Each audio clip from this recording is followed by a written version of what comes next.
International arena पर इस वक्त क्या मामलात चल रहे हैं, इस पर हम बात करेंगे। ख़ास तौर पे यूएस और ईरान में जो हम देख रहे हैं कि बयानात का सिलसिला जारी है, कशीदगी कम होती दिखाई नहीं दे रही। ईरान के पासदारान इनकलाब के कमांडर ने अमेरिका को खुली वार्निंग दी है कि ईरान की उंगली ट्रिगर पर है और किसी भी गलत अंदाजे का जवाब फौरी होगा। उन्होंने अमेरिका और इसराइल को 12 रोज़ा जंग के तजुर्बे से सबक सीखने का मशवरा भी दिया है। ये एक ऐसे वक्त में वार्निंग सामने आई है जब अमेरिका ने ईरान की जानिब बड़ी फौजी ताकत रवाना कर दी है। जंगी बहरी जहाज़ और तैयारे खित्ते में पहुंच रहे हैं, लेकिन सदर डोनाल्ड ट्रंप ये कह रहे हैं कि एक बड़ा बहरी बेड़ा जा रहा है, मगर उम्मीद है उसे इस्तेमाल नहीं करना पड़ेगा।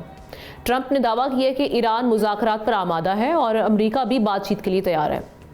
इस दौरान हम देख रहे हैं कि डिवोर्स में जब इस वक्त हम इंटरनेशनल इंगेजमेंट्स जारी हैं, तो सदर ट्रंप ने कनाडा पर नाराज़गी का इजहार करते हुए बोर्ड ऑफ पीस में शमूलियत की दावत वापस ले ली है, जबकि तुर्की ने गज़ा में अमन के लिए इंटरनेशनल स्टेबलाइजेशन फोर्स में शमूलियत पर रजामंदी जाहिर कर दी है। इससे पहले पाकिस्तान भी हम देख रहे हैं बोर्ड ऑफ पीस का हिस्सा बनने के लिए आमादा हो चुका है। कायदा तौर पर कल हमने तकरीब भी देखी इस सिलसिले में। अब ये जो सारी सिचुएशन बन रही है, ख़ास तौर पे मशरिक़ वुस्ता, वहाँ पर क्या मंजरनामा बनने जा रहा है, किस तरह से ग्लोबल जो हम तब्दीलियाँ देख रहे हैं, अलायंसेस बन रहे हैं, ये क्या अब मामलात बनने जा रहे हैं, इस पर बात करने के लिए एहतशामुल हक साहब सीनियर एनालिस्ट हमारे साथ हैं। उनके साथ साथ अब्दुल्ला हमीद गुल साहब ने जो कि सीनियर एनालिस्ट भी हैं, चेयरमैन जवानाने पाकिस्तान, उनको भी रिप्रेजेंट कर रहे हैं। दोनों को वेलकम करते हुए एहतशाम साहब, मैं आपसे आगाज़ करती हूँ। ईरान की वार्निंग को हम देखते हैं और साथ ही साथ यूएस की जो नेवल एंड एयर डिप्लॉयमेंट है, इसको देखते हुए आपको लग रहा है कि ये जो हमले की तैयारी है, डायरेक्ट मिलिट्री कॉन्फ्रंटेशन आप करीब देख रहे हैं या अभी ये सिर्फ इशारे हैं? देखिए, हम ना दोनों एक दूसरे को वार्न तो कर रहे हैं, और लेकिन इसको हम फिर ही कहेंगे कि ये पोस्टरिंग है और ज़ोर से ज़्यादा एक दूसरे को बताना कि जी मैं क्या कर सकता हूँ। अमेरिकन को बड़ा डेफिनेटली इस बात का पता है कि उनके अहदाफ उनको कैसे मिल सकते हैं। ये अगरचे अलहदा बात है कि इस दफ़ा मिडल ईस्ट के ममालिक जो है ना, उन्हें बड़ी शिद्दत से, ख़ास तौर पे कतर, यूएई और सऊदी अरब ने उनको कहा है कि जी देखें, पहले भी जब ये 12 रोज़ा जंग हुई थी, हमारी जो है ना फ़िज़ा इस्तेमाल हुई थी हमलों के लिए, तो लिहाजा अब ऐसा किया गया है तो हमारे लिए मुश्किल हो जाएगी, क्योंकि ईरान ने प्रोग्राम बना लिया। हम ना जो यहाँ पे सफारती दराए हमें बताते हैं कि उन्होंने को हज़ारों के करीब लाइन अप कर लिए अपने बैलिस्टिक ड्रोन मिसाइल भी और बैलिस्टिक मिसाइल भी। और बैलिस्टिक मिसाइल तो उनके कहते हैं कि उनका इतना ज़बरदस्त प्रोग्राम है जिस पे वो कहते हैं हम कंप्रोमाइज़ नहीं करेंगे। और एटॉमिक प्रोग्राम तो उनका बंद ही हो गया, और वैसे भी वो कहते हैं कि हमने इसको इस्तेमाल नहीं करना, अपना कोई वेपन ग्रेड पे नहीं लेके जाना। लेकिन बैलिस्टिक मिसाइल प्रोग्राम तो उनका पूरा हो चुका है। उनके पास बाकायदा तौर पर कहा जा रहा है कि 20,000 से ज़्यादा फौरी तौर पर वो डिप्लॉय कर सकते हैं। तो मेरा ख्याल है ज़्यादा परेशानी जो है ना वो गल्फ़ के ममालिक के लिए, क्योंकि इस दफ़ा उन्होंने कह दिया कि अगर हमला हुआ तो हम शिद्दत के साथ अमरीकी जहाँ पे अहदाफ हैं मिडिल ईस्ट में, वहाँ हमले करेंगे। यही वजह है कि इस हवाले से पहले भी जो है ना वो बातचीत की गई थी, और एक इतला तो ये भी थी कि जिस तरह हमारे फील्ड मार्शल ने, तुर्की के सदर ने और MBS ने ये अमेरिकन से बात की थी कि भाई ये करने से हमारे लिए मुश्किलात हो जाएंगी, हमारे लिए तो ख़ास तौर पे हमला होगी, हमारे बैक यार्ड में एक मुसीबत हो जाएगी। ठीक है, हम छोटा मुल्क है, अमेरिकन तो कहते हैं ना वेस्टर्न हेमिस्फीयर में हम किसी को इजाज़त नहीं देंगे जी को वहाँ पे आके साउथ अमेरिका में आके बैठे। और इसी तरह तो इतनी दूर जाके वो कह रहे हैं, हम उनको लग रहा है कि जी वो आर्टिक तरफ आप देख लें कनाडा है, दूसरी तरफ आप देख लें अपना ग्रीनलैंड है, ऊपर अलास्का है, तो वहाँ जाने की वो तैयारी कर रहे हैं। तो हम तो ये कह रहे हैं कि जी हमारे लिए बड़ी मुसीबत हो जाएगी, और ये इन्फ्लक्स रिफ्यूजीज़ का आएगा। और फिर कई हवालों से जो इत्तलात आमना जी आ रही कि हिंदुस्तान की पूरी कोशिश है कि सारे मामले को तेज़ कर दिया जाए ताकि पाकिस्तान के लिए मुश्किलात बढ़ जाएँ।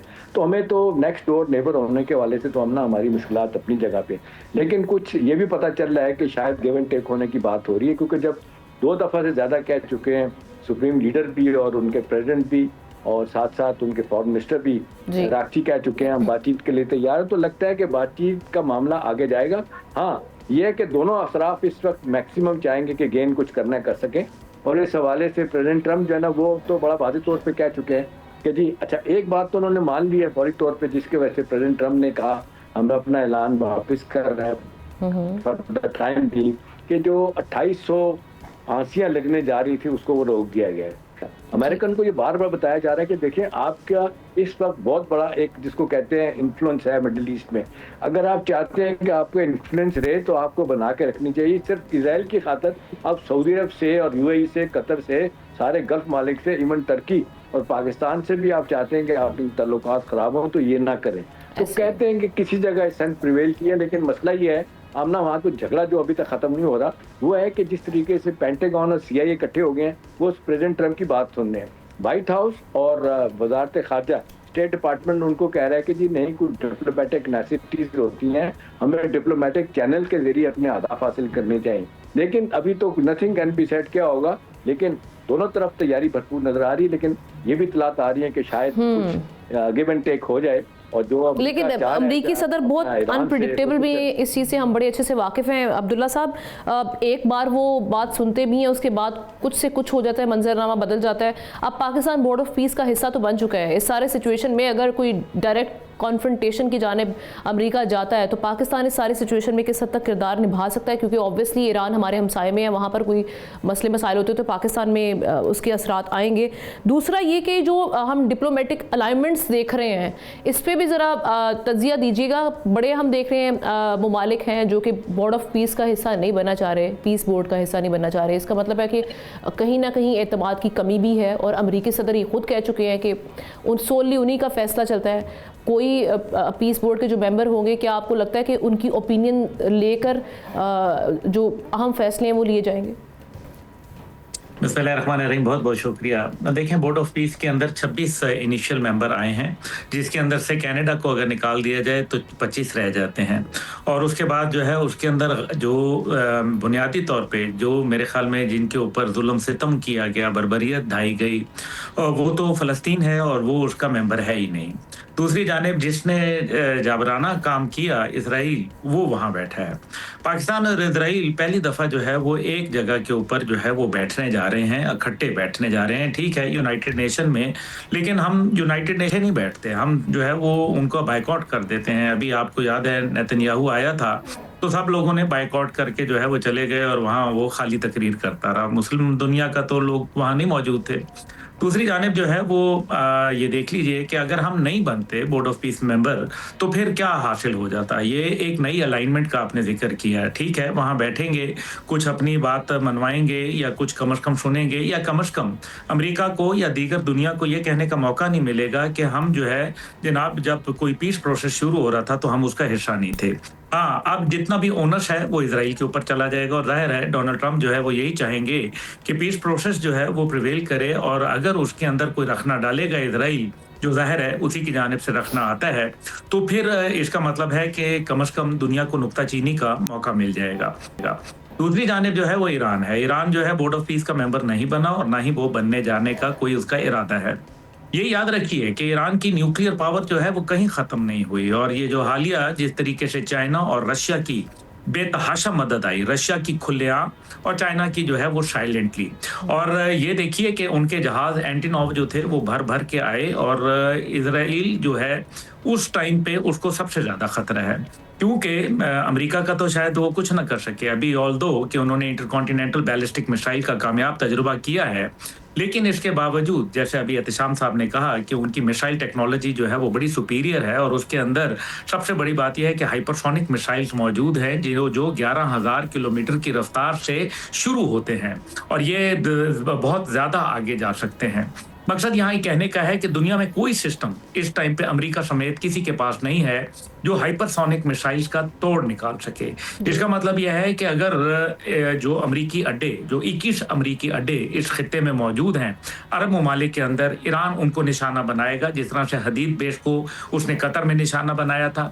नतीजा जो था वो आपको पता है, कतर के लिए बहुत मुश्किलात पैदा हो गई थी और फिर अमेरिका को इंटरवीन करना पड़ा था और ये जंग को ख़त्म करना पड़ा था। दूसरी जानिब जो है, जो अभी अमेरिका ने बंकर बस्टर बॉम्ब्स जो है इस्तेमाल किए अपने B-52 तैयारों के जरिए, वो उसके अंदर किसी में कामयाबी इसलिए हासिल नहीं हुई क्योंकि कोई IAEA के मुताबिक कोई ताबकारी नहीं फैली। अगर ताबकारी नहीं फैली तो इसका मतलब है कि वो जो 320 kg के करीब जो न्यूक्लियर फिसाइल मटेरियल है वो ईरान के पास कल भी मौजूद था और आज भी मौजूद है। तीसरी बात यह है कि मिलिट्री पॉस्चरिंग, और ये जाहिर है एक तरीका होता है, जर्नैल जहां भी होते हैं वो मिलिट्री हल निकालना चाहते हैं, और अमेरिका के अंदर भी जो पेंटागन है वो चाहता है कि इसका कोई मिलिट्री सोल्यूशन निकाला जाए, जो कि कामयाब नहीं होगा। आप देखें कि उन्होंने पॉलिटिकली लोगों को अवेयर किया, लोगों को बाहर निकाला, लेकिन वो मूवमेंट जो है वो बैठ गई।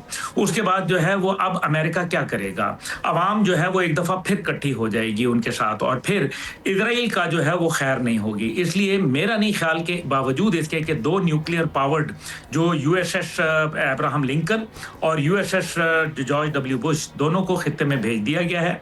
यूएसएस अब्राहम लिंकन जो था वो 2024 के अंदर जब ईरान और इजराइल के दरमियान में जो है वो मामला खराब हुए तो उस टाइम पे वो उसको वैसे ही वहां प्लेस कर दिया गया था और वो अभी भी मशरक़ वस्ता में मौजूद था।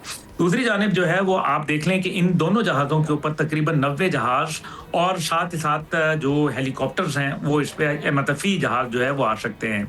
ये एक बहुत बड़ी मिलिट्री पावर है। इस टाइम पे बियॉन्ड विजुअल रेंज जो मिसाइल सिस्टम है वो ईरान के पास पहुंच चुके हैं, और बियॉन्ड विजुअल रेंज और कामाकाजी स्टाइल के ड्रोन्स जो कि पहले भी यूएसएस जो यहाँ वॉरशिप्स खड़े थे जो यमन के पास, उनको जो है निशाना बनाया गया और उन्होंने नुकसान पहुंचाया, क्योंकि कामाकाजी स्टाइल के जो ये लकड़ी के बने हुए जो ड्रोन्स हैं ये रेडार के ऊपर नहीं आते, जिसके नतीजे के अंदर जो है वो तबाही हो सकती है।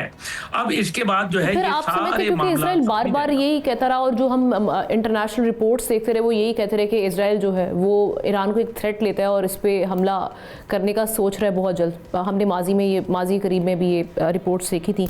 उसके बाद ये सारा एकदम से सिचुएशन टेंस हो गई अमेरिका और ईरान के दरमियान। सो आप समझते हैं कि प्रॉक्सीज के जरिए करेंगे, डायरेक्ट मिलिट्री कॉन्फ्रंटेशन आपको दिखाई नहीं दे रही है अभी? मैं नहीं समझता, it will be a very foolish thing कि अगर वो डायरेक्ट मिलिट्री कन्फ्रंटेशन पे आते हैं, because fear a man who has got nothing to lose. एक आदमी जिसके पास लूज करने के लिए कुछ ना हो उससे डरना चाहिए। याद रखिए ईरान जो है एक हमेशा से कौम थी और अपने मरने से पहले वो दुनिया के अंदर इजराइल को नहीं रहने देगा। और इजराइल, आपको याद है अभी चंद दिन पहले इजराइल ने कहा था कि जी वॉर ना हो तो बेहतर है। क्यों? क्योंकि इजराइल को डर लग गया, उसको पता है कि उनके जो मिसाइल्स हैं वो आएंगे, वो हाजी कसीम और जो उनके शहाब हैं दीगर हैं वो उनके मिसाइल जो हैं वो उनको उधेड़ के रख देंगे। इसलिए इजराइल को अपनी सेफ्टी और सिक्योरिटी जो है वो उनको खतरे में नजर आती है, और साथ ही साथ अमरीकी अड्डे जो हैं वो उनको खतरे में नजर आते हैं, क्योंकि अगर ईरान ने ऐसा कुछ कर दिखाया तो अमेरिका की जो मिट्टी है वो बहुत जबरदस्त किस्म की पलीत होने वाली है। दूसरी जानिब जो है वो यूरोप जो है इस टाइम पे आपने देखा कि उसका मूड चेंज हो चुका है। देखिए अब्दुल्ला, ये तो आप ठीक कह रहे हैं कि ये अगर जंग होती है तो शायद इजराइल के लिए इस दफ़ा ज़्यादा मुश्किल होगी। अभी से आप देख लें कि उन्होंने 10,000 नए बंकर बना दिए और तल अवीव व बाकी शहरों में कि आप वहाँ घुसें, और पिछली दफ़ा के भी अभी तक कंपनसेशन वो जो 25,000 वो कहते हैं घर जो तबाह हुए थे या पाशी तबाह हुए थे तल अवीव व बाकी जगहों पर इसराइल ने पेमेंट नहीं की, और नतीजतन लोग उनके खिलाफ भी हैं। लेकिन दूसरी तरफ ये भी तो मसला है ना अब्दुल्ला कि ईरान तो रिसीविंग एंड पे है ना। सब कुछ करने के बावजूद अगर इस स्टेज पे ये हमला हो जाता, ठीक है ईरानी बड़ी नेशनलिस्ट कौम है, अभी जिन लोगों ने बड़े ये मुजाहरे भी किए थे, लेकिन जब उनको ये पता चला या पता चल रहा है कि जी सारे नतीजे में अल्टीमेटली अपना इजराइल और अमेरिका हाथ मिलाएंगे और हमें नुकसान होगा, तो वो इकट्ठे हो गए। तो ये मैसेज अब वननेस भी दुनिया को गया है कि भाई ऐसा नहीं है। देखें, बड़ी अच्छी बात है इत्तेसामुल हक साहब ने कही है, और ये बिल्कुल इसमें कोई शक नहीं है कि वो डिप्लोमेटिक चैनल्स जो हैं उनको एंगेज रखे हुए हैं। इराक़ची साहब हैं, कालीबाफ हैं, दीगर लोग हैं, वो इसके ऊपर कर रहे हैं। और ये भी एक हकीकत है कि खामेनी साहब के बाद कोई ऐसी जो तवाना आवाज़ है वो नज़र नहीं आ रही। पहले इब्राहिम रईसी मौजूद थे, लेकिन अब 86 साल के हैं खामेनी साहब, और जाहिर है अगर ये इनको खुदा न खास्ता कुछ होता है तो मुश्किलात में इजाफा ज़रूर होगा। ईरान को इस बात का इल्म है। Thank you so much Abdullah Hamid गुल साहब फॉर योर टाइम। आपने बड़ा अच्छा तज्जिया इस पर पेश किया है। सब्सक्राइब करें और बेल दबाएं ताकि कोई खबर रह न जाए।